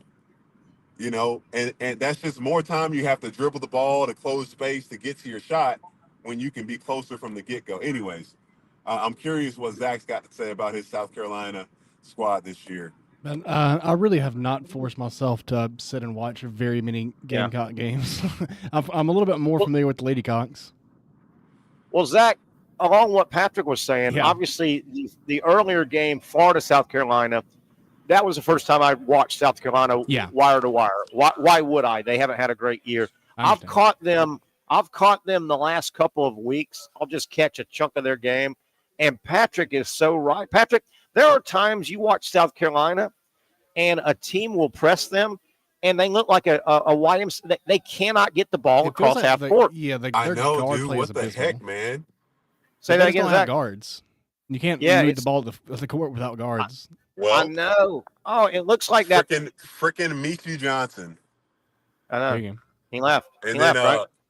Yeah, and then Miles Studi, I think, he got blood clots in his legs, and he hasn't been able to play all year. But man, when I watched South Carolina play this year, when they get it's like if we walked into a high school gym and there's an athletic team playing a non-athletic team, and the athletic team presses them, and they just can't get the ball. They have no concept. They don't know where to space, and you're like, this is a Division I basketball team. They have trouble getting into the front court. It's hard to watch. Hard to watch. Yeah, it is. But also, they played so many close games. I kind of feel like if it was an average year of SEC talent, I mean, this team would probably be about 500 in the conference. Like, it's just such an up year for the league. Was it Jay Billis? One of the national guys was lauding the SEC about. I think it was Billis saying how good he thinks this may be the best conference in power basketball ever, regular season. And he said, look at South Carolina. They're 0-11. They're at the bottom of the SEC, and they've beaten Clemson this year. They beat Clemson's really good. They just beat North Carolina. South Carolina's going to win over Clemson, for God's sakes. Good point. Patrick, I think I hear a lot of fans, and I read a lot of fans now, SEC basketball fans, on social media, and a lot of people are saying, my God, can't wait to get to Nashville. It's going to be, I think, just the opposite. I think there's going to be 4 or 5 teams that Nashville, it's almost like SEC baseball in the tournament, the conference tournament. The conference tournament gets in the way sometimes. I don't think there's going to be a lot of interest. You can't say this out loud. I think the top 4 teams in the SEC are going to go, man, I just want to get on a plane Saturday and go back home, get ready for the big tournament. Yeah. I know Sankey didn't want to hear that. I know, right? I don't know, man. Like these guys, think of a team like Tennessee. If they somehow, let's just say if they finish this regular season without like some real consistency, like they still but they hit the tournament and they find a spark like that, a team like that for them, and maybe even Mississippi State too, or even Ole Miss. I think teams like that, I think it's more beneficial for them as it, because I've just seen, Ole Miss, they have come away with some really good wins. I just think they're so inconsistent. But hey, yesterday they played great. Yeah. The first half, they were 65% from the field in the first half of yesterday's game. And look, Terry, you got Missouri. Don't sleep on them. I know they're good. Good roster. They have like 7 top 25 wins already this year. Yeah. Yeah, that's a good roster. Win at, and you hate to say it, but the win against Florida, like that was a huge one. A team that went 0-18 last year, Terry. That's unbelievable. That is unbelievable. The big game Saturday is it's 4:00. It's that Alabama-Auburn game in the same time slot. That was where Florida and Auburn were at last Saturday. I hate to be the bearer of bad news for Zach and Patrick. You guys know Florida plays South Carolina Saturday at 8:30, for God's sake. Oh, my gosh. 8:30 tip, boys. Hate that. Can't stand that. What are your thoughts? What are your thoughts early on Alabama Auburn? They play again in about 2.5 weeks after this. Man, early thoughts on that. They're so good. Both are coming off of really good wins. In Tuscaloosa. Yeah, they're both coming off of really, really good wins. Alabama, I would say, had an even better win because they shot the heck out of the ball. Yeah. I think Bama. First of all, let's take a step back here. Did you know that the Auburn Tigers, their team, their average age is older than the starting lineup of the Oklahoma City Thunder? Really? Yeah, Broom's 23, I think. Chad Baker-Mazara is 25. No, Broom's 22. He's actually his correct age. Wow. But Chad Baker-Mazara is older than Luka Doncic. That's crazy. Right. Isn't that something? Anyways. Isn't that something? So I had to let that be known. Yeah. But going back, Auburn, I don't know if they have as much depth. Pettifer, that freshman coming off the bench, is sensational. He's tough, but man. You look at Bama, man, that kid Holloway has been playing crazy. Diabate, I know we don't like him for how he hit Condon in the back of the head last year. Dirty guy. That's dirty guy. Yeah, but they got really good depth over there at Bama. So and that damn Grant Nelson guy, he just does he does a little bit of everything, doesn't he? Oh, son of a gun. Yeah, I just thought he would be better than he is by now. I don't know if that's. He's a pain though, man. He's a pain. I thought that's fair. Sounds like Pat may have clicked off there. But the big one in the SEC, 4:00 Saturday, Auburn at Alabama, and then they play the return game. I think it's the final game, like March 8th of the regular season. Obviously, this one will be in Auburn. Before we go to break, I thought Auburn had a nice win. The second half against Vanderbilt on Tuesday, Vanderbilt made a hell of a run, and that place in Vandy was rocking. Auburn came back and kind of took control of that game. So, SEC cruising through the final 2.5 weeks of the season. I wanted to throw this out at Patrick, and maybe tomorrow, if he's on, we can throw it out.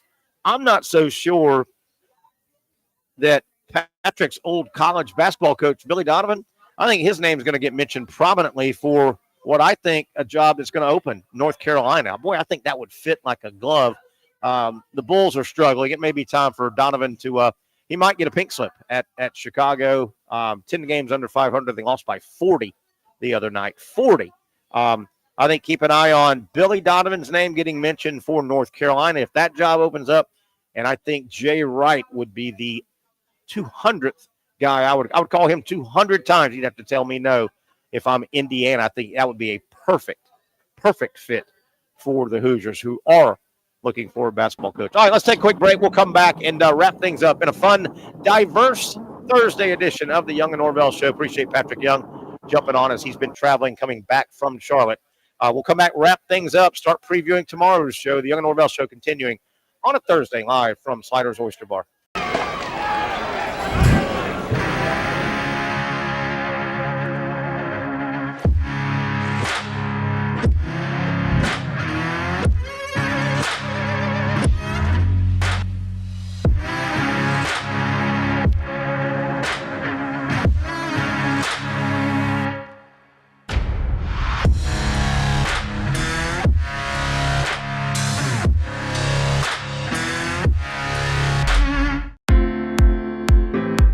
At Southeast Orthopedic Specialists, we know pain and injuries can stop you from doing what you love. This is why our board-certified orthopedic specialists offer the latest in both non-surgical and surgical treatment options and create a treatment plan tailored to your unique lifestyle and goals. So, whether it is a sports injury or that nagging pain that's keeping you from doing what you love, our team has the right treatment for you. For more information or to schedule an appointment online, visit our website. Finally, a family atmosphere, kid-friendly restaurant with a real sports bar feel. Bricks Jack's Beach features all of that and a large, climate-controlled covered patio with misting fans and heaters for all seasons. Mix in an extremely diverse menu that features the most quality and affordable steak at the beach, and there's no reason not to enjoy your next lunch, dinner, happy hour, or big sporting event at Bricks Jack's Beach, 300 2nd Street North in Jacksonville Beach. See you at Bricks Jack's Beach. You really got to hand it to him. Hold on. The previous play is under further review. I'm not sure what he could review, but okay.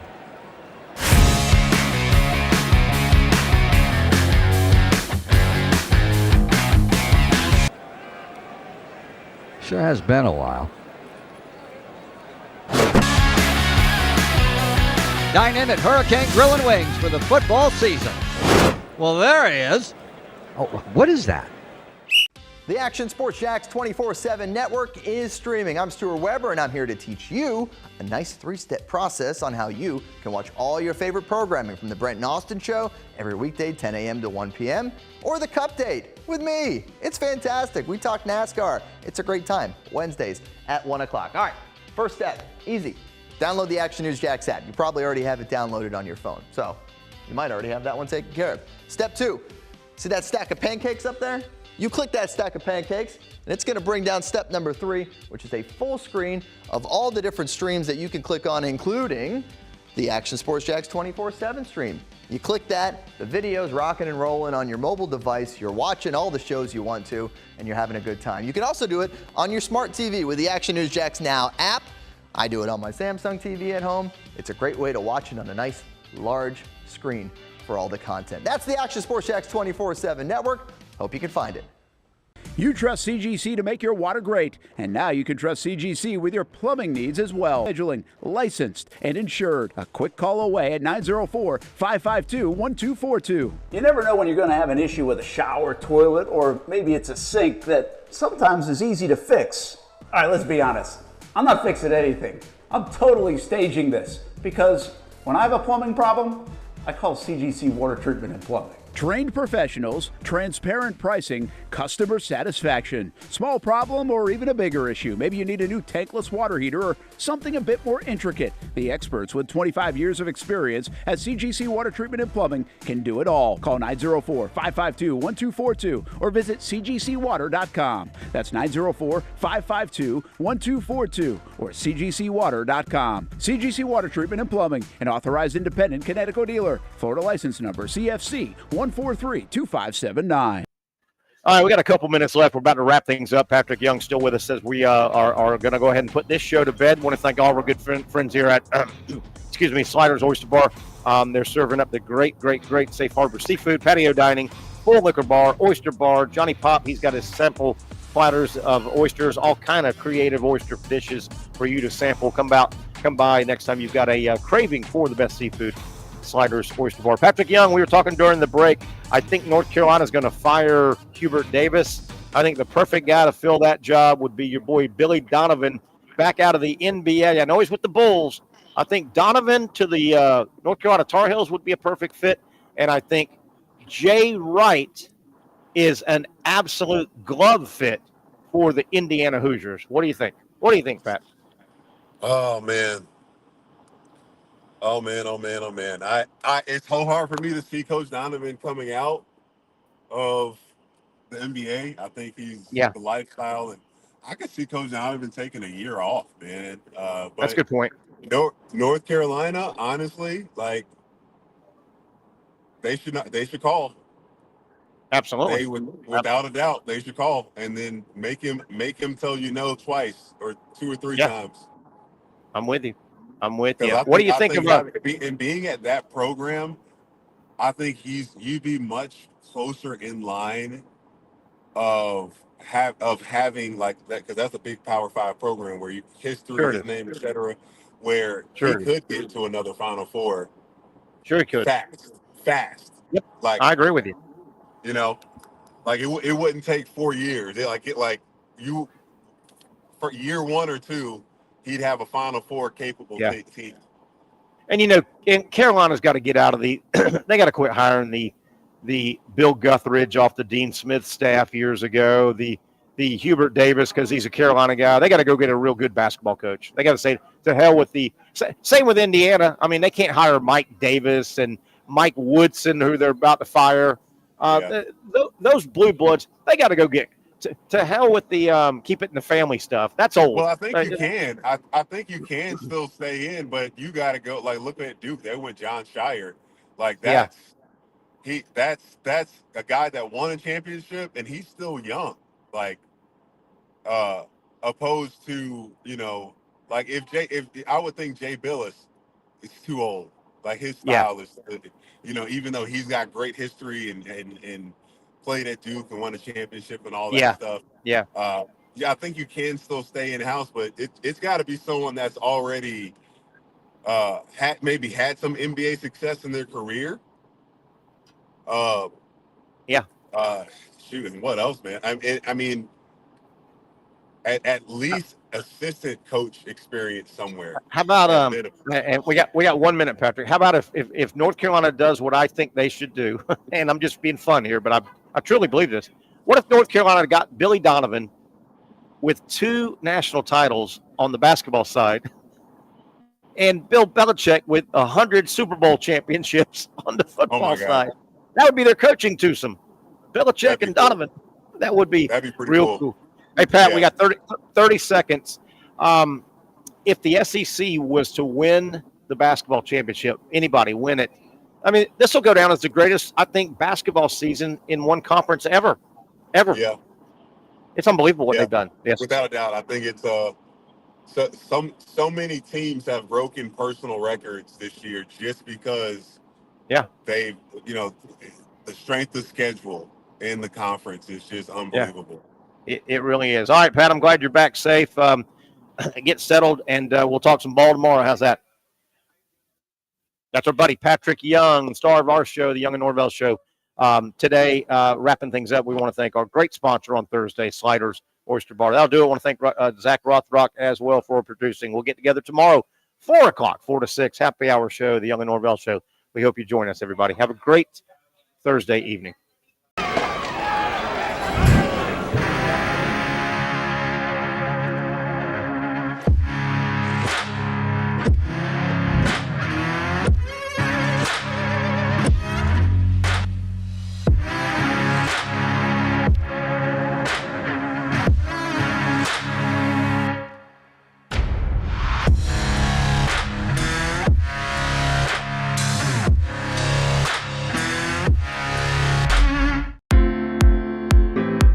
At Southeast Orthopedic Specialists, we know pain and injuries can stop you from doing what you love. This is why our board-certified orthopedic specialists offer the latest in both non-surgical and surgical treatment options and create a treatment plan tailored to your unique lifestyle and goals. So, whether it is a sports injury or that nagging pain that's keeping you from doing what you love, our team has the right treatment for you. For more information or to schedule an appointment online, visit our website. Finally, a family atmosphere, kid-friendly restaurant with a real sports bar feel. Bricks Jack's Beach features all of that and a large, climate-controlled covered patio with misting fans and heaters for all seasons. Mix in an extremely diverse menu that features the most quality and affordable steak at the beach, and there's no reason not to enjoy your next lunch, dinner, happy hour, or big sporting event at Bricks Jack's Beach, 300 2nd Street North in Jacksonville Beach. See you at Bricks Jack's Beach. You really got to hand it to him. Hold on. The previous play is under further review. I'm not sure what he could review, but okay.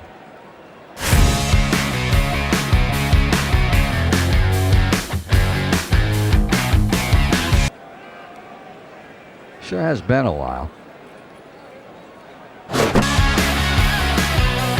Dine in at Hurricane Grill and Wings for the football season. Well, there he is. Oh, what is that? The Action Sports Jax 24/7 network is streaming. I'm Stuart Weber, and I'm here to teach you a nice three-step process on how you can watch all your favorite programming from the Brent and Austin Show every weekday, 10 a.m. to 1 p.m., or the Cup Date with me. It's fantastic. We talk NASCAR. It's a great time. Wednesdays at 1 o'clock. All right, first step, easy. Download the Action News Jax app. You probably already have it downloaded on your phone, so you might already have that one taken care of. Step 2, see that stack of pancakes up there? You click that stack of pancakes, and it's going to bring down step number 3, which is a full screen of all the different streams that you can click on, including the Action Sports Jax 24/7 stream. You click that, the video's rocking and rolling on your mobile device, you're watching all the shows you want to, and you're having a good time. You can also do it on your smart TV with the Action News Jax Now app. I do it on my Samsung TV at home. It's a great way to watch it on a nice, large screen for all the content. That's the Action Sports Jax 24/7 network. Hope you can find it. You trust CGC to make your water great, and now you can trust CGC with your plumbing needs as well. Fast, convenient scheduling, licensed and insured. A quick call away at 904-552-1242. You never know when you're going to have an issue with a shower, toilet, or maybe it's a sink that sometimes is easy to fix. All right, let's be honest. I'm not fixing anything. I'm totally staging this because when I have a plumbing problem, I call CGC Water Treatment and Plumbing. Trained professionals, transparent pricing, customer satisfaction. Small problem or even a bigger issue. Maybe you need a new tankless water heater or something a bit more intricate. The experts with 25 years of experience at CGC Water Treatment and Plumbing can do it all. Call 904-552-1242 or visit cgcwater.com. That's 904-552-1242 or cgcwater.com. CGC Water Treatment and Plumbing, an authorized independent Connecticut dealer. Florida license number CFC 1432579.